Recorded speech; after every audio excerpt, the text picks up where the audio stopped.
নারীরা কতটুকু পর্দা করবে, কতটুকু পর্দার হুকুম কি, সেখানে আমি বলেছি পর্দা করা ফরজ। এই পর্দা আপনার অধিকার, এটা আপনার আভিজাত্যের প্রতীক, আপনার রুচির প্রতীক।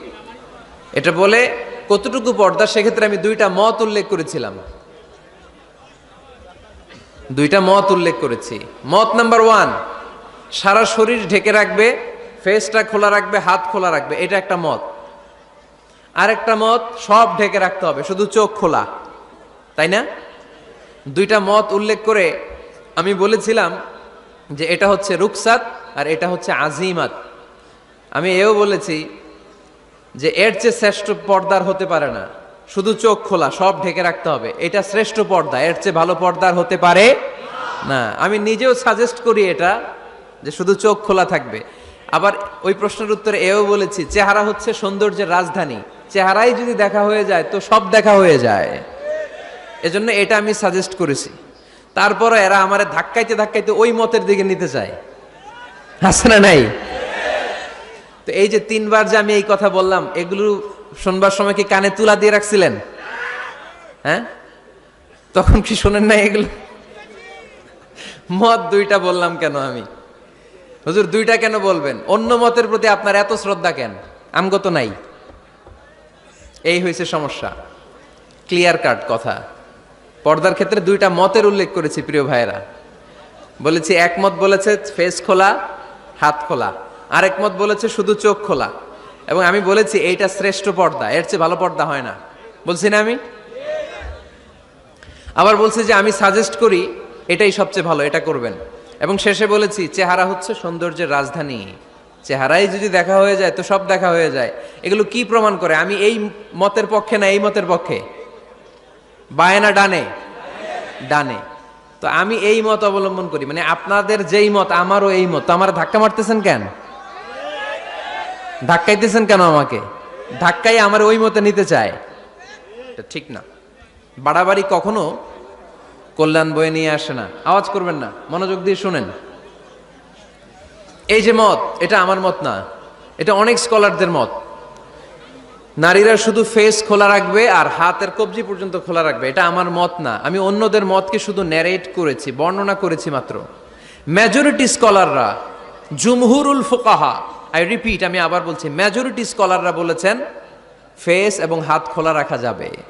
যদিও আমার মত এইটা না, আমার মত হচ্ছে যে শুধু চোখ খোলা রাখবেন।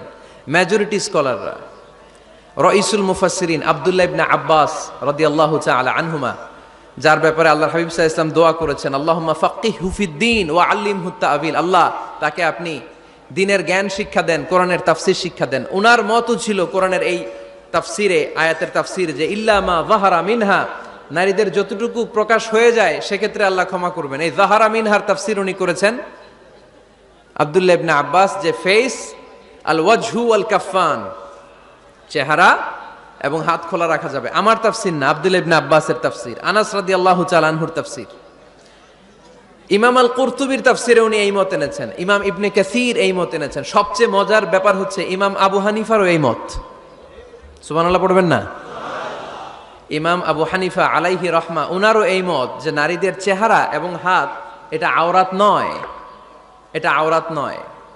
আপনি আল আজহার ইউনিভার্সিটির ফিকহ একাডেমির খোঁজ খবর নেন, কিবারু লাজনাতু কিবারিল উলামা, ওনাদের ফতোয়া বোর্ডের রায় হচ্ছে নারীদের এই ফেস আর হাত নারীরা খোলা রাখতে পারবে। মিশরের যে ন্যাশনাল ফতোয়া বোর্ড, তাদেরও একই ফতোয়া। তো ওনাদেরকে গোমরা বলেন না কেন? গোমরার ফতোয়া শুধু মিজানুর রহমান আজহারির জন্য? ওনাদেরকে গোমরা বলেন না কেন? ইমাম আল আযম, আমাদের মাযহাবের ইমাম, ইমাম আবু হানিফাকে গোমরা বলেন না কেন? ফতোয়াকে শুধু আমার জন্যে? ইমাম আবু হানিফা কেন এই মত নিয়েছেন? ওনারও দলিল আছে।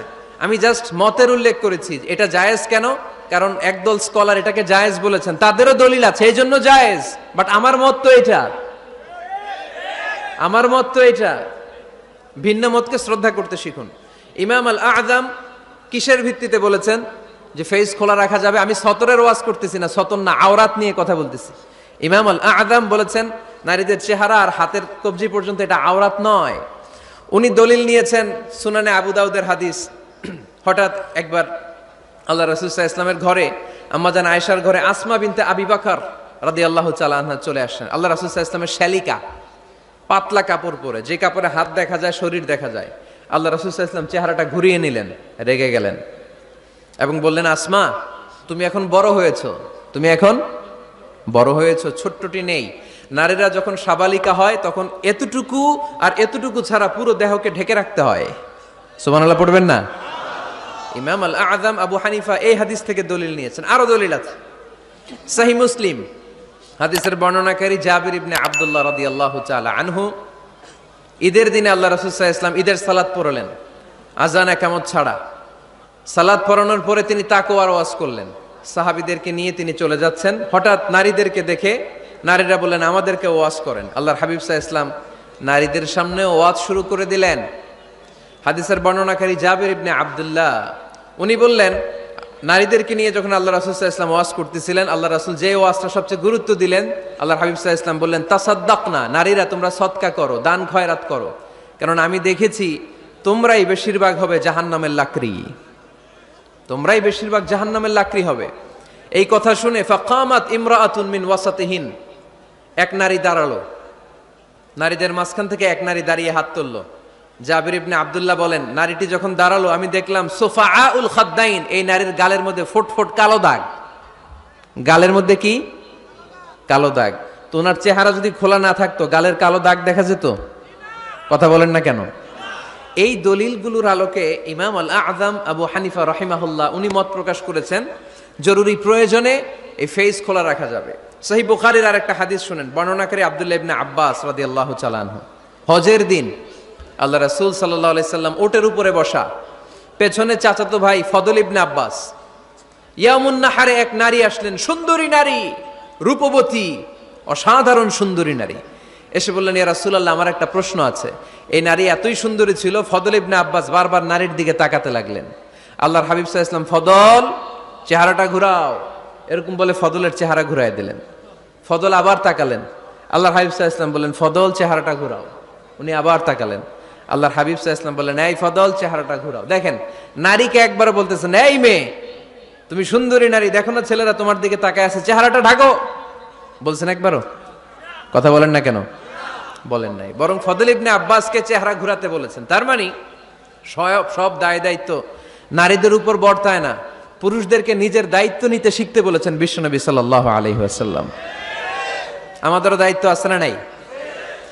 তো এই হাদিসগুলোর আলোকে ইমাম আল আযম উনি মত পোষণ করেছেন যে ফেস খোলা রাখা যাবে। আমার মত না, তার মানে এটাও একটা মত আছে, উনাদেরও দলিল আছে। আমার মত হচ্ছে যে শুধু চোখ খোলা রাখতে হবে, বাকি সব ঢেকে রাখতে হবে। তারপরেও ওনারা আমাকে এই মতের দিকে নিতে চাচ্ছে। আমি তো আসলে দুইটা মত শুধু প্রকাশ করেছি। এই পরিবর্তিত বিশ্ব ব্যবস্থায় নারীদেরকে অনেক জায়গায় যেতে হয়, চিকিৎসার জন্য বেরোতে হয়, শিক্ষকতা করতে হয়। আপনি শুধু আপনার মাদ্রাসার গণ্ডির ভেতরটারেই গোটা দুনিয়া ভাববেন না। পেন্টাগনে আমাদের মুসলিম নারীরা চাকরি করে, আমেরিকার মিলিটারি ফোর্সে আমার মুসলিম বোনেরা চাকরি করে, ইংল্যান্ডে, এখানে তো অনেক ইংল্যান্ডের ভাইয়েরা আছে, ওনারা জানবেন, ইংল্যান্ডের পুলিশ সেকশনে আমার মুসলিম বোনেরা চাকরি করে। নানা কারণে ওনাদের পক্ষে ফেস ঢেকে রাখা সম্ভব হয় না, ফলে ওনারা এই মতের আলোকে রুখসাতের উপর আমল করার সুযোগ পায়, ঠিক কিনা? তার মানে এটাও একটা মত আছে, এটাও একটা মত আছে, ওনারা রুখসাতের উপর আমল করে। বাট আমার মত হচ্ছে না, আজিমতটা উত্তম, এটা শ্রেষ্ঠ পর্দা, কারণ চেহারায় যদি দেখে ফেলে সবই দেখে ফেলে। তো আমার মত এইটা, তারপরও আমাকে এই মতের প্রবক্তা বানাতে চায়, এরকম আছে না নাই? বাড়াবাড়ি করবেন না, বাড়াবাড়ি কখনো ভালো ফল বয়ে নিয়ে আসে না, আওয়াজ করে বলতে হবে, ঠিক কিনা? আল্লাহ আমাদের সবাইকে মধ্যম পন্থা অবলম্বনের তৌফিক দান করো। কারো ব্যাপারে সমালোচনা করলেও যেন আমরা ইনসাফের সাথে সমালোচনা করতে পারি। আল্লাহ তুমি তৌফিক দাও, আমাদেরকে সব সময় হকের পক্ষে থাকার তৌফিক দান করো। আরো আওয়াজ করে পড়বো আমিন। প্রজেক্টর নিয়েও আবার এই দেশে মারামারি আছে না? মারামারি করবেন না, মারামারি ভালো না। প্রজেক্টরে মহিলারা বক্তাকে দেখে কথা শুনতে পারবে কিনা প্রশ্ন করেছিল আমাকে খুলনায়, শুনছেন না আপনারা? এটা নিয়ে প্রাচ্য পাশ্চাত্য, মিন মাশারিকিল আরদি ইলা মাগারিবিহা, ইস্ট ওয়েস্ট, কোনো ইখতিলাফ নাই যে দেখা যাবে। যাবে। আপনার স্ত্রীকে নিয়ে যখন ডাক্তারের কাছে যান, গাড়িতে যখন বসে থাকেন, উনি ড্রাইভারে দেখে না? আকল খাটান, আকল। দলিল পরে, দলিল পরে, আগে একটু আকল খাটাই। রাস্তা দিয়ে যে আমি যাচ্ছি, আমি বোরকা পরা ঠিকই, কিন্তু এই যে ড্রাইভার, তারা দেখা লাগতেছে না? ডাক্তারের কাছে গেছি, ডাক্তারের দেখা লাগে না? রাস্তা দিয়ে চলতে ফিরতে যতই পর্দা করি, পুরুষদেরকে আমরা দেখি না? তো নারীদেরকেও দেখা লাগে, দেখা লাগে। এটা নাজায়েজ নয়, এটা বুঝতে হবে, জানতে হবে। জানার কোনো শেষ নাই, জাননেওয়ালার উপরও জাননেওয়ালা আছে। তো এটা নিয়ে আসলে ইখতিলাফের কিছু নাই। ইস্ট ওয়েস্ট, মাশারিকুল আরদি ওয়া মাগারিবিহা, গোটা বিশ্বের সব ফিকহ একাডেমি খোঁজ নিয়ে দেখেন, এটা জায়েজ। আল্লাহ রাসূল সাল্লাল্লাহু আলাইহি ওয়াসাল্লাম আম্মা জান আয়েশা রাদিয়াল্লাহু তাআলা আনহাকে ঈদের দিন হাবাসি সাহাবীদের খেলা দেখিয়েছেন। খেলা, হাবাসি সাহাবারা মসজিদে নববীর পাশে, সহিহ বুখারীর বর্ণনা, তীর ধনুক দিয়ে খেলাধুলা করত। তা আম্মা জান আয়েশা দেখতে চাইলেন। আল্লাহর হাবিব সাল্লাল্লাহু আলাইহি ওয়াসাল্লাম এটা বুঝতে পারলেন, জিজ্ঞেস করলেন, তাশতাহিন তানজুরিন? বুখারীর বর্ণনা, তাশতাহিন তানজুরিন, আয়েশা তুমি কি দেখতে চাও? আম্মাজান বললেন, হ্যাঁ আমি দেখতে চাই। আল্লাহর হাবিব সাল্লাল্লাহু আলাইহি ওয়াসাল্লাম আম্মাজান আয়েশাকে পিছনে দাঁড় করালেন। তিনি বর্ণনা করলেন, আকামানি ওয়ারাআহু, আমার পিছনে পিছনে আমাকে তিনি দাঁড় করালেন। খাদ্দি মা আখাদ্দিহ, আমার গাল রাসূলের গালের সাথে লেগে গেল। আমি প্রাণ ভরে হাবাসি সাহাবাদের খেলা দেখলাম সরাসরি। তো সরাসরি যদি পুরুষকে দেখতে পারেন আম্মাজান আয়েশা রাদিয়াল্লাহু তাআলা আনহা, এটা কি টিভির পর্দায় দেখা যাবে না? দেখা যাবে না? যাবে। দীর্ঘক্ষণ দেখার পরে আম্মাজান আয়েশা বললেন, হাত্তা মালিলতু, আমি ক্লান্ত হয়ে গেলাম, অনেকক্ষণ দেখলাম। আল্লাহ রাসূল সাল্লাল্লাহু আলাইহি ওয়াসাল্লাম বললেন, আয়েশা পরিপূর্ণ হয়েছে? তুমি কি তৃপ্তি সহকারে খেলা উপভোগ করেছো, ইথিওপিয়ান সাহাবীদের খেলা? আম্মাজান বললেন, হ্যাঁ আমি প্রাণ ভরে দেখেছি। আল্লাহর হাবিব সাল্লাল্লাহু আলাইহি ওয়াসাল্লাম বললেন, ঠিক আছে আয়েশা, এখন তুমি চলে যাও। সুবহানাল্লাহ পড়েন। সহিহ বুখারীতে আছে, যুদ্ধে যুদ্ধে নারীরা অংশগ্রহণ করতেন। স্ট্রেচারে করে অসুস্থ সাহাবাদেরকে টেনে এনে ওনারা সেবা করতেন। সেবা করার সময় চোখে গামছা বেঁধে রাখতেন, তাই না? ওনারা যখন অসুস্থ আহত সাহাবাদের চিকিৎসা করতেন, চোখে গামছা বেঁধে রাখতেন না? দেখতেন, দেখা জায়েজ, প্রয়োজনে দেখা জায়েজ। এই মাসালা ক্লিয়ার। আজকের আলোচনার বিষয় হচ্ছে পরিবার। আলোচনার বিষয় কি? সবাই বলতে হবে, আলোচনার বিষয় আমাদের পরিবার আছে না? পরিবার হচ্ছে শান্তির নীড়। যার পরিবার নাই সে নীড়হারা পাখির মতো, ঠিক কিনা? এর সেবা করার কেউ নাই, এর খোঁজ খবর নেয়ার কেউ নাই, একে ভালোবাসার কেউ নাই। পরিবারের ভেতরে আছে ভালোবাসাবাসী, পরিচর্যা, অসুস্থ হলে সেবা শুশ্রূষা, যত্ন আত্মি। আমরা একটা প্রশান্তির জায়গা খুঁজে পাই পরিবারের ভেতরে, ঠিক কিনা? এজন্য আমি যদি জান্নাতে যাই, আমি চাই আমার পরিবারের সবাইকে নিয়ে যাব, ঠিক কিনা? নাকি আপনারা একা একা জান্নাতে যাবেন? একা একা জান্নাতে যেতে চান কারা কারা? দেখি হাত তোলেন। হ্যাঁ, ওই যে হাত তুলছে একজন। একা একা যাইতে আয় বালা না, একা একা যাওয়া যাবে না, আমরা সবাই মিলে যাব ইনশাআল্লাহ। পড়েন।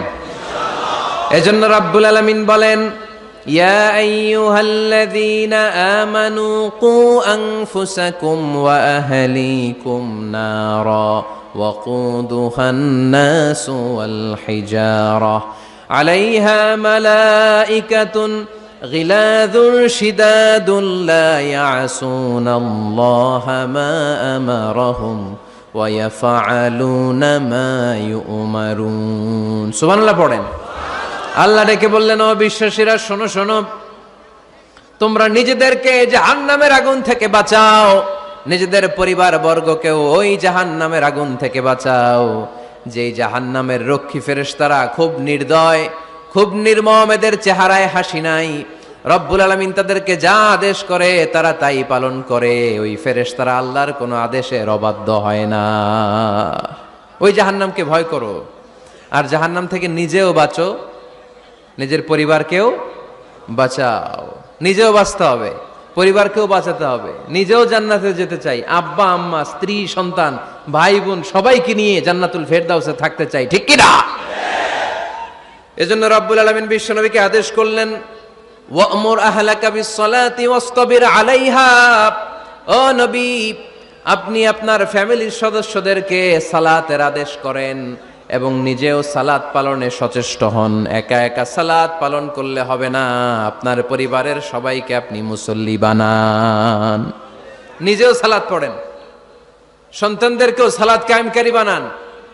আপনি একা একা নামাজ পড়েন, আপনার ছেলে নামাজ পড়ে না, এরকম আছে না নাই? বাবা নামাজ পড়ে, মা নামাজ পড়ে না, আছে না নাই? ভাই নামাজ পড়ে, বোন নামাজ পড়ে না, আছে না নাই? আচ্ছা, আমি জান্নাতে থাকবো, আমার মা থাকবে জাহান্নামে, এটা ভাল লাগবে? আমি থাকবো জান্নাতে, আমার আব্বা জাহান্নামে, ভাল লাগবে কার কার? আমি থাকবো জান্নাতে, আমার ছেলে মেয়েগুলো জাহান্নামে। আমি জান্নাতের নাজ নিয়ামত ভোগ করব, আমার স্ত্রী থাকবে জাহান্নামের আগুনে, এটা আমাদের ভালো লাগবে? এজন্য মুমিন পরিবারের সবাই আমরা জান্নাতে যেতে চাই। আমিও যাব, মা বাবাও যাবে, আমার স্ত্রী সন্তানরাও যাবে। এজন্য রব্বুল আলামিন বিশ্বনবীকে বললেন, নবী নিজেও জাহান্নামের আগুন থেকে বাঁচেন, আপনার পরিবার বর্গকেও জাহান্নামের আগুন থেকে বাঁচান। নিজেও বাঁচেন, পরিবারকেও বাঁচান। এজন্য মুসল্লি ভাইরা সাবধান, একা মুসল্লি হয়েন না। ইসলাম পালনকারীরা সাবধান, একা ইসলাম পালনকারী হবেন না। ফ্যামিলির সবাইরে মুসল্লি বানাইতে হবে, সবাই মিলে ইসলাম পালন করতে হবে, সবাই মিলে ঘরটার একটা জান্নাতের টুকরা বানাতে হবে, ঠিক কি না? মুমিন জীবনে পরিবারের গুরুত্ব অনেক বেশি। ফ্যামিলি হচ্ছে এই পৃথিবীর সর্বপ্রথম ইনস্টিটিউশন, প্রতিষ্ঠান। এক একটা পরিবার এক একটা কি প্রতিষ্ঠান, ইনস্টিটিউশন। গোটা বিশ্বে যদি ইসলাম পালন নিষিদ্ধ হয়, আমার পরিবারে আমার ইসলাম পালনের সুযোগ আছে না নাই? কথা কি বুঝতেছেন? বাংলাদেশে ইসলাম পালন নিষিদ্ধ করে দেয়া হলো, মসজিদে যাওয়া নিষিদ্ধ করে দেয়া হলো, তাফসির মাহফিল নিষিদ্ধ করে দেয়া হলো, জুমার খুতবা নিষিদ্ধ করা হলো, ইসলামের সব অনুশাসন পালনকে রাষ্ট্রীয়ভাবে নিষিদ্ধ করা হলো। কিন্তু আমার পরিবারের ভেতরে ইসলাম পালনের সুযোগ আছে না নাই? আমার বেডরুমের ভিতরে কেউ নিষিদ্ধ করতে পারবে কিছু? কথা বলেন।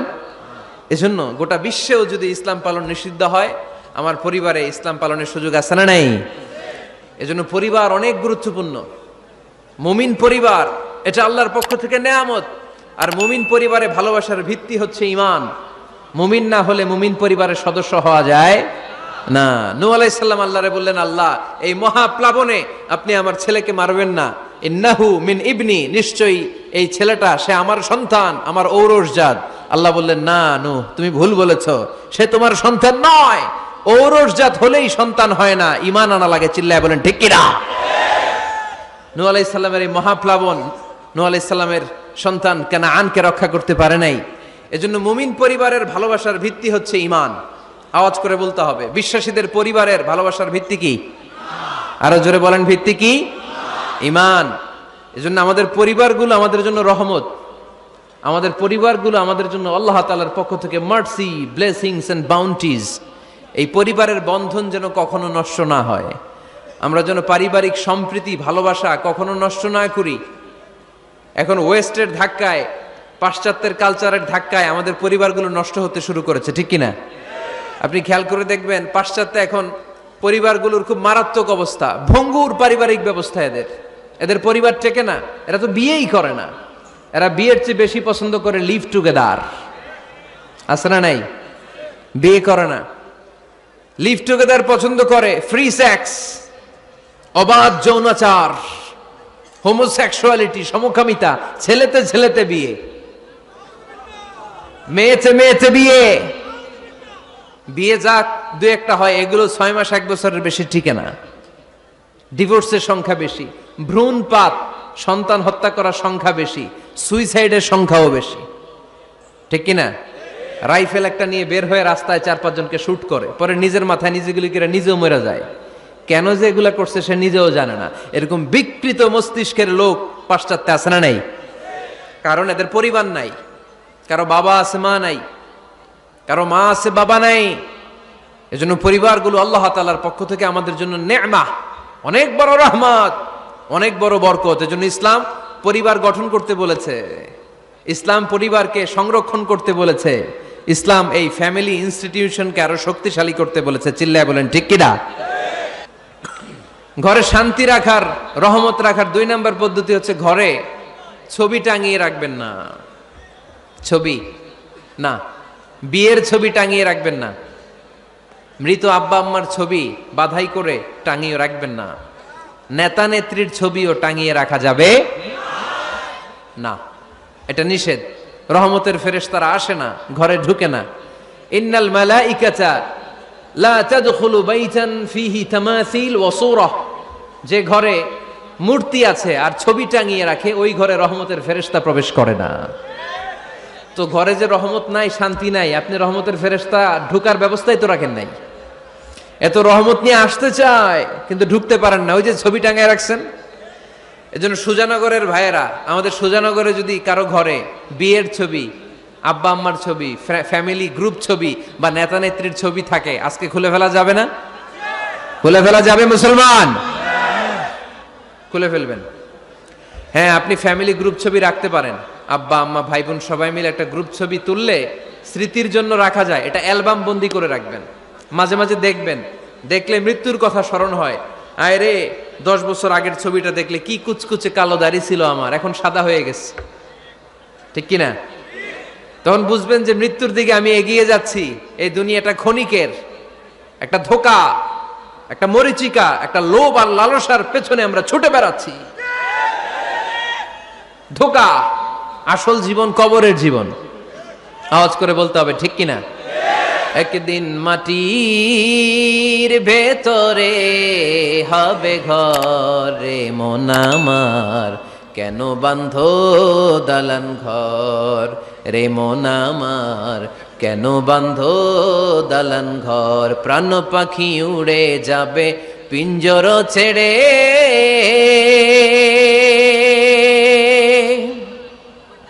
ধরা ধামে সবই রবে তুমি যাবে চলে।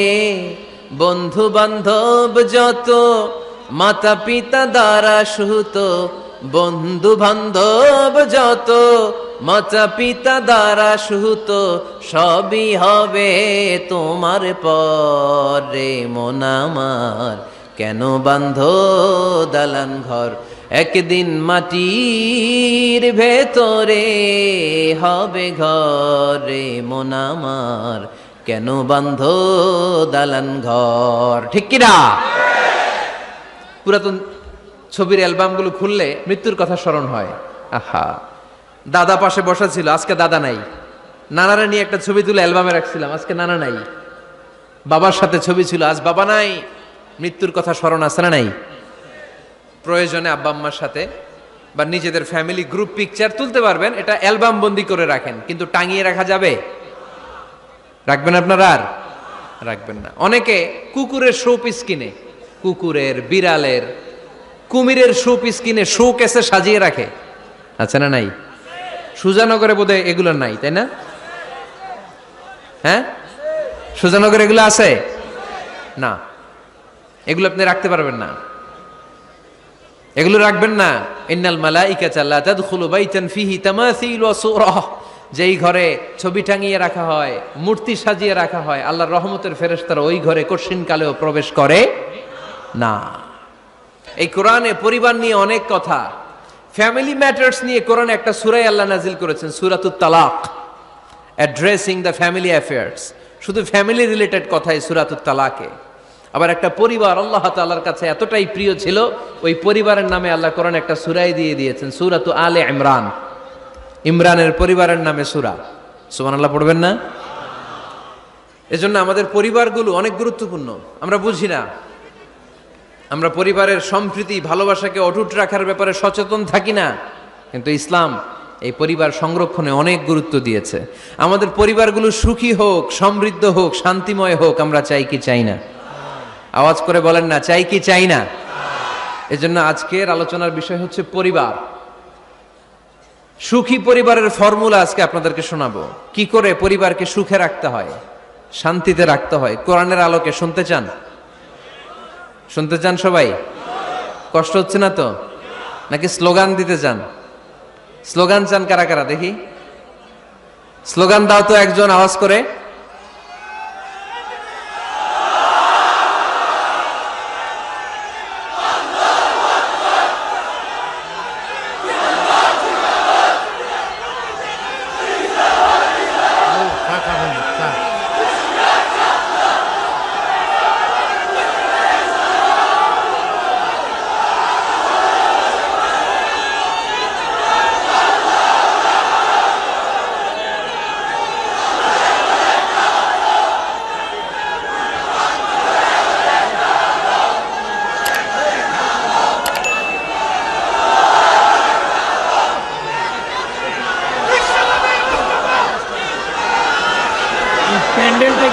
বাইরে বেশি আছে।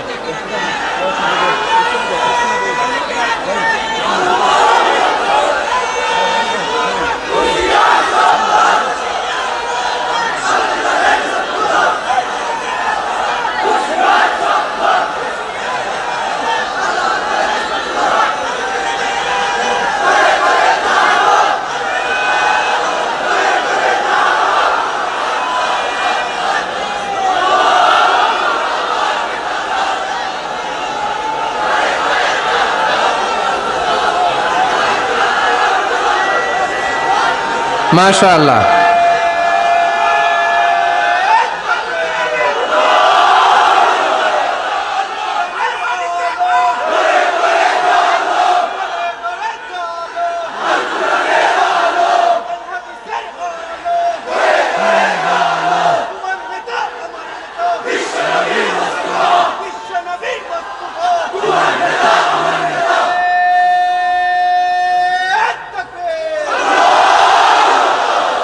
মাশাআল্লাহ, তাবারাকাল্লাহ। আল্লাহ স্লোগানগুলোকে তুমি কবুল করো। স্লোগান হয়ে গেছে, খুশি? সবাই খুশি? জিয়। ঠিক আছে, এবার আলোচনায় যাই। সুখী পরিবারের ফর্মুলা কোন পরিবার? আওয়াজ করে বলেন, আরো জোরে বলেন। সুখী পরিবারের ফর্মুলা কোরআন সুন্নাহর আলোকে আজকে আমরা এটা জেনে যাব, কি করলে আমাদের ফ্যামিলিগুলো সুখী হবে, সমৃদ্ধ হবে।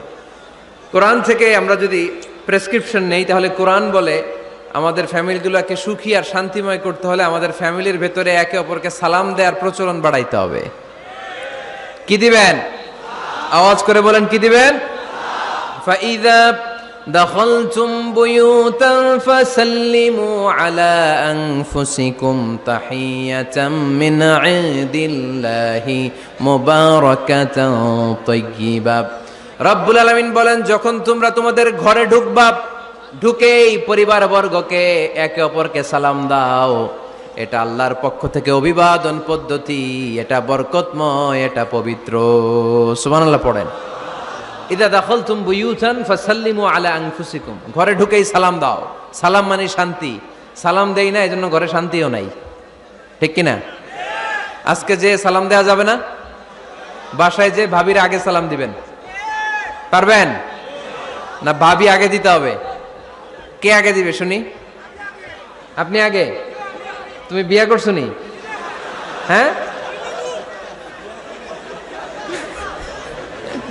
আগে আগে সালাম দিবেন। রাজি আছেন? ঘরে ঢুকেই সালাম। বাবা দিবে ছেলেকে সালাম, ছেলে দিবে বাবাকে সালাম। স্বামী দিবে স্ত্রীকে সালাম, স্ত্রী দিবে স্বামীকে সালাম, ভাই দিবে বোনকে সালাম, বোন দিবে ভাইকে সালাম। সালাম মানে শান্তি। সালাম নাই, এজন্য ঘরেও শান্তি নাই। চিল্লায় বলেন ঠিক কিনা? এজন্য আল্লাহ বললেন, তোমার ঘরে যখন তুমি ঢুকবা, ফাইদা দাখালতুম বুয়ুতান ফাসাল্লিমু আলা আনফুসিকুম, তোমরা নিজেদেরকে সালাম দাও। তাহিয়াতাম মিন ইনদিল্লাহ, এটা আল্লাহর পক্ষ থেকে অভিবাদন পদ্ধতি। মুবারাকাতান তাইয়্যিবা, এই সালামের মধ্যে আছে বরকত, এটা পবিত্র। এজন্য ঘরে যদি আমরা সালামের প্রচার প্রসার বাড়াই, আমাদের ঘরগুলোরে শান্তিময় করবে কে? এটা হচ্ছে নিজেদের ঘর। নিজেদের ঘরে ঢুকলাম, সালাম দিলাম। অন্যের ঘরে তো আর সালাম টালাম লাগবে না, না? অন্যের ঘরেও লাগবে। সে আদেশও কোরআনের ভেতরে আছে না নাই? রব্বুল আলামিন বলেন, ইয়া আইয়ুহাল্লাযীনা আমানু লা তাদখুলু বুয়ুতান গায়রা বুয়ুতিকুম হাত্তা তাস্তানিসু ওয়া তুসাল্লিমু আলা আহলিহা। সুবহানাল্লাহ পড়েন। আল্লাহ ডেকে বললেন, ও ঈমানদার, ও বিশ্বাসীরা, অন্যের ঘরে যখন তোমরা প্রবেশ করবা, খবরদার প্রবেশ করার আগে অনুমতি নিয়ে নাও। অনুমতি নেয়ার পাশাপাশি ঘরে ঢোকার আগে সালাম দিয়ে দাও। সুবহানাল্লাহ পড়েন। তাহলে নিজের ঘরে ঢুকি আর অন্যের ঘরে ঢুকি, ঢুকে কি দিব? আওয়াজ করে বলতে হবে, কি দিব? সালাম। আমি আপনাদেরকে সালাম দেই, উত্তর দেন, আসসালামু আলাইকুম ওয়া রাহমাতুল্লাহ। এবার আপনারা আমাকে সালাম দেন, আমি উত্তর দিব, ওয়ালাইকুম আসসালাম ওয়া রাহমাতুল্লাহ। পারা যাবে নাকি বলবেন আমি বউরে কেন দেবো, উনি না আমার আগে দিবে? আমি জামাই, আমি স্বামী, আমি হাজবেন্ড। আচ্ছা, হাজবেন্ডের কি বলেন সিলেটি ভাষায়? স্বামীরে জামাই হইতাইনি। জামাই। তো জামাই আগে দিবে না বউ আগে দিবে? হ্যাঁ বলেন, আমি আগে দিব। কে আগে দিবে? আমি। আগে আগে সালাম দেন। আল্লাহর হাবিব সাল্লাল্লাহু আলাইহি ওয়াসাল্লাম বললেন, সহিহ মুসলিমের বর্ণনা, সহিহ মুসলিমের বর্ণনা, আওয়ালা আদুল্লুকুম আলা শাইইন ইযা ফাআলতুমুহু তাহাবাবতুম। আল্লাহর হাবিব বললেন, আমি কি তোমাদেরকে এমন একটা ফর্মুলা শিখাইয়া দিব না, এই ফর্মুলা যখন তোমরা অ্যাপ্লাই করবে তোমাদের মধ্যে পারস্পরিক ভালোবাসা বাড়িয়ে দিবে কে? সাহাবীরা বললেন, ইয়া রাসূলুল্লাহ, অবশ্যই আপনি আমাদেরকে শিখাইয়া দেন। কোন সেই ফর্মুলা, যেই ফর্মুলা অ্যাপ্লাই করলে আমাদের মধ্যে ভালোবাসা বেড়ে যাবে? আল্লাহর হাবিব বললেন, আফশুস সালাম বাইনাকুম, নিজেরা নিজেদের মধ্যে সালামের প্রচার করো, প্রসার করো। দেখা হলে একে অপরকে তোমরা বেশি বেশি সালাম দাও। আফশুস সালাম বাইনাকুম, নিজেরা নিজেদের মধ্যে সালাম দাও। সালাম নাই ফলে ভালোবাসা নাই, সালাম নাই ফলে আমার ঘরে শান্তি নাই। তাহলে ঘরে শান্তি আনার এক নম্বর ফর্মুলা হচ্ছে সালাম। চিল্লায় বলতে হবে সোজানগরের ভাইরা, এক নম্বর ফর্মুলার নাম কি? সালাম।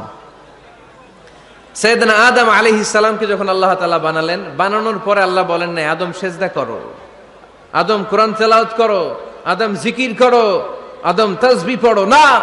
আল্লাহ প্রথম যে আদেশটা দিয়েছেন সেটা হচ্ছে সাল্লিম, আদম সালাম দাও।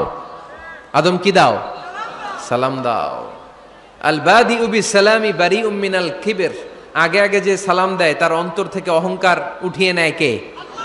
আমাদের অন্তরে অহংকার আছে না নাই? যাদের অন্তরে বেশি বেশি অহংকার, তার আমরা বেশি বেশি সালাম দিব। আমাদের হৃদয়টাকে অহংকার মুক্ত করে দিবে কে?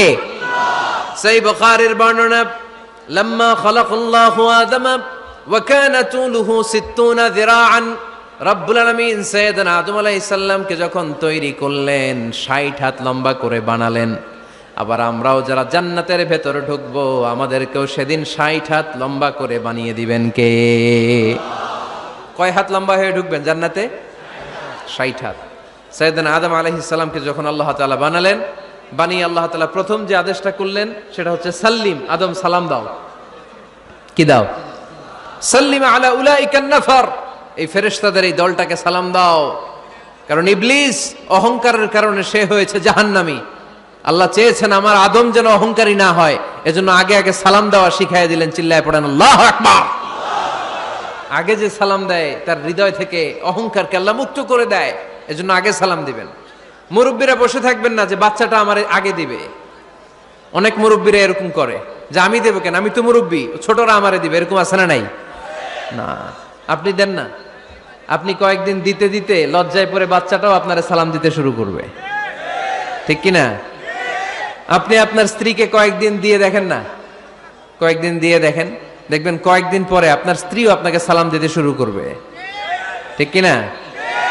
এজন্য ফ্যামিলিতে সুখ শান্তি আনার প্রথম মাধ্যম হচ্ছে সালাম। প্রথম মাধ্যম কি?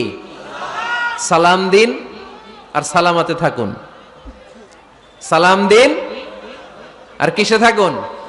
সালামাতে থাকুন।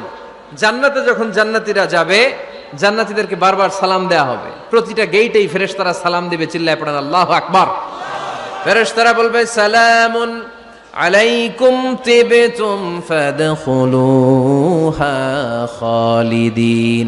ও জান্নাতীরা আসেন, বসেন, আল্লাহর পক্ষ থেকে আপনাদের জন্য সালাম। ওয়া তাহিয়াতুহুম ফিহা সালাম, জান্নাতের অভিবাদন পদ্ধতির নাম হচ্ছে সালাম। জান্নাতীরাও একে অপরকে সালাম দিবে।